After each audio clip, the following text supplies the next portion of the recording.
रेसिपीला सुरुवात करूया। इथं मी हरभऱ्याची डाळ 2 चमचे घेतलेली आहे आणि मुगाची डाळ 2 चमचे आतले घेतलेले आहेत। 8 मिरे घेतलेत, 4 लवंग, 1 चमचा जिरे घेतलेले आहेत, 2 चमचे धने घेतलेले आहेत।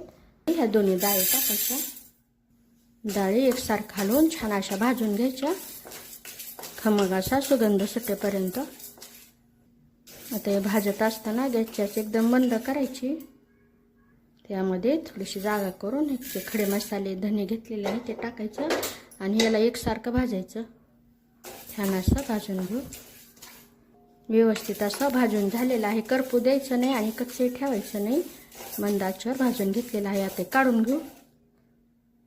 थंड झाल्यानंतर मिक्सरला बारीक करून घ्यायचं। कढईमध्ये तेल टाकायचं।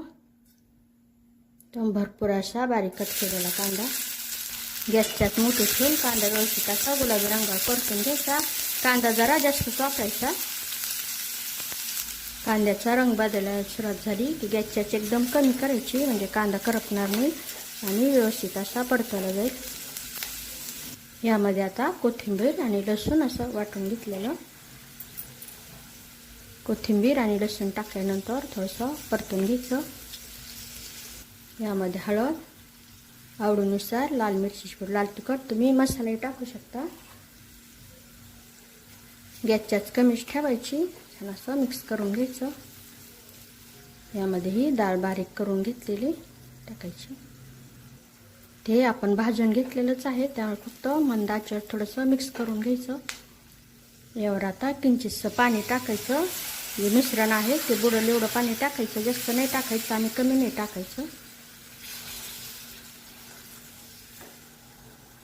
यावर आता चवीनुसार मीठ।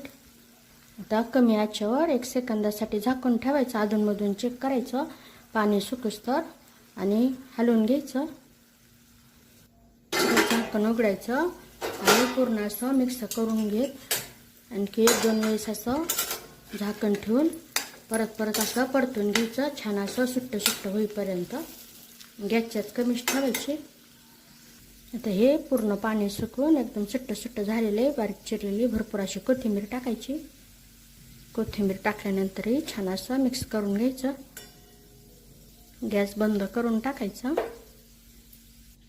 एकदम छान अशी सुकी भाजी तयार झालेली आहे। बनवायला सोपी आणि खायला एकदम टेस्टी अशी। नक्की बनवा आणि कशी झाली तेही मला कमेंटमध्ये नक्की सांगा। रेसिपी आवडली तर माझ्या चॅनलला सबस्क्राईब करा आणि रेसिपीला लाईक करा।